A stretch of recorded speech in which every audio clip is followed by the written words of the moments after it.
Morning అల్పాహారంలోకి తీసుకునే ఈ జొన్న దోశలు అద్భుతమైన రుచితో చాలా బాగుంటాయండి. పైన క్రంచీగా క్రిస్పీగా లోపల సాఫ్ట్గా మృదువుగా బాగుంటాయి. పైగా ఈ దోశలు ఆరోగ్యానికి కూడా చాలా మంచిది.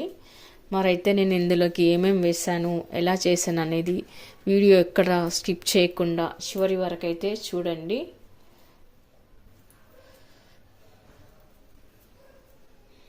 హలో అండి, వెల్కమ్ టు మా ఇంటి రుచులు మనపా కిచెన్. ఇవాళ మనం అల్పాహారంగా చేసుకోవడానికి ఒక మంచి రెసిపీ అయితే చూపించబోతున్నానండి. అదేంటే జొన్న పిండితో పాలకూర వేసుకొని మనం రెసిపీ చేసుకుందాము. మార్నింగ్ బ్రేక్ఫాస్ట్లోకి ఏం చేయాలో తోచినప్పుడు ఇలా మనం జొన్న పిండితో అప్పటికప్పుడే చేసేసుకోవచ్చు. ఇక్కడ నేను 1 కప్ వరకు అయితే జొన్న పిండి తీసుకున్నాను. అలాగే కొద్దిగా 1 ప్లేట్ వరకు పాలకూర తీసుకున్నాను. ఇప్పుడు మనం పాలకూర సన్నగా కట్ చేసి పెట్టుకొని వేసుకోవాలి. ముందుగా మనం ఒక బౌల్ తీసుకొని అందులోకి జొన్న పిండిని వేసి పెట్టుకుందాము. ఆ తర్వాత సగం కప్పు బియ్యం పిండి వేసుకోవాలి. ఆ తర్వాత మనం పిండిని ఇలా ఒకసారి కలిపెట్టుకున్నాం. ఇలా కలిపి పెట్టుకున్న తర్వాత మనం కట్ చేసి పెట్టుకున్న పాలకూరని వేసుకోవాలి. వీలైనంత సన్నగా పాలకూరని కట్ చేసి పెట్టుకోవాలి. ఒకసారి దీన్ని కూడా మనం కలిపి పెట్టుకుందాము.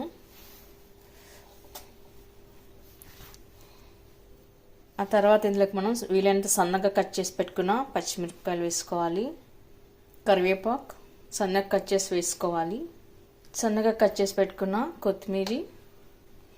ఇప్పుడు 1 టీ స్పూన్ జీలకర్ర వేసుకోవాలి.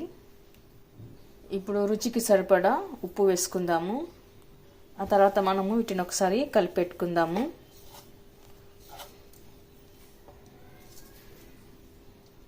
ఇలా కలిపి పెట్టుకున్న తర్వాత మనం కొద్దిగా వాటర్ వేసుకుంటూ పిండిని పలుచగా కలుపుకొని పెట్టుకోవాలి.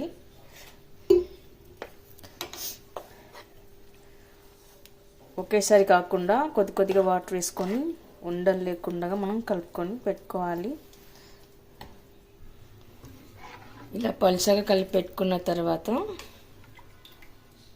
ఇప్పుడు మనం పిండిని ఒక 10 నిమిషాలు నాననివ్వాలి. 10 నిమిషాల పాటు ఇలా మూత పెట్టి ఉంచాలి. 10 నిమిషాల తర్వాత ఇప్పుడు మనం కట్ చేసి పెట్టుకున్న ఆనియన్ ముక్కలు వేసుకోవాలి. ఇది కూడా సన్నగా కట్ చేసుకొని వేసుకోవాలి.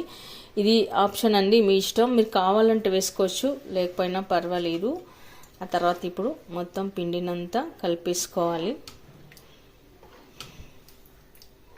దోశలు వేసుకోవడానికి దోశ ప్యాన్ పెట్టుకోవాలండి. కొద్దిగా ఆయిల్ అయితే వేసుకోవాలి. ఆయిల్ వేసుకొని ఇలా మొత్తం మనం స్ప్రెడ్ చేసుకోవాలి. ఆ తర్వాత మనం పిండిని వీలంత పలుచగా కలుపుకొని ఇలా వేసేసుకోవాలి. ఇలాంతా దోశ వేసి పెట్టుకున్న తర్వాత పైన కొద్దిగా మనం ఆయిల్ వేసుకోవాలి. తర్వాత ఈ దోశలు మనం మంచి కలర్ వచ్చే వరకు కాల్చుకోవాలండి. కాలినెంబడే అది అంచులు పొంటి లేస్తుంది. లైట్ గోల్డెన్ కలర్ వచ్చే వరకు మనం వీటిని కాల్చుకోవాలి. అప్పుడే ఈ జొన్న మంచి టేస్ట్గా బాగుంటాయండి జొన్న దోశలు. జస్ట్ మనం అప్పటికప్పుడు ఇలా పిండి తట్టుకొని వేసేసుకోవచ్చు. చూడండి, కాలిపోతే ఆటోమేటిక్గా అలా వేసేస్తుంది. దోశ కాలినట్టు మనకి ఇలా అంచులు చూస్తేనే తెలుస్తుంది. ఆ తర్వాత ఇప్పుడు తిరిగి వేసుకోవాలి. ఆ తర్వాత మనం మరొకసారి ఇటుపక్క కూడా తిరిగి వేసుకొని కాల్చుకొని తీసి పెట్టుకోవాలి. మనకి దోశలు వేసినప్పుడు మధ్యలో అక్కడక్కడ కొద్దిగా పిండిలాగా అనిపిస్తే మరి కాస్త కాల్చుకోవాలి. మామూలు దోశల కన్నా ఈ దోశలు మంచి రుచి టేస్ట్ బాగుంటాయండి. జొన్న పిండి దోశలు ఇలా తిరిగేసుకుంటూ మనం కాల్చుకోవాలి. క్రంచీగా క్రిస్పీగా చాలా బాగుంటాయి. ఆ తర్వాత మనం మిగతా దోశలు కూడా ఇలానే వేసుకొని తీసి పెట్టుకుందాము. ఇలా మనం పలుచగా వేసుకోవడం వల్ల కూడా తినడానికి చాలా రుచిగా బాగుంటాయి. క్రంచీగా క్రిస్పీగా చాలా అద్భుతమైన రుచితో ఉండే మనం మార్నింగ్ అల్పాహారానికే కాకుండా నైట్లో కూడా వేసుకోవచ్చండి. చాలా మంచి రుచితో పాటు ఉంటే ఆరోగ్యానికి కూడా చాలా మంచిది. ఇందులో మనం పాలకూర కూడా వేసి చేసాం కాబట్టి ఆరోగ్యానికి కూడా చాలా మంచిది.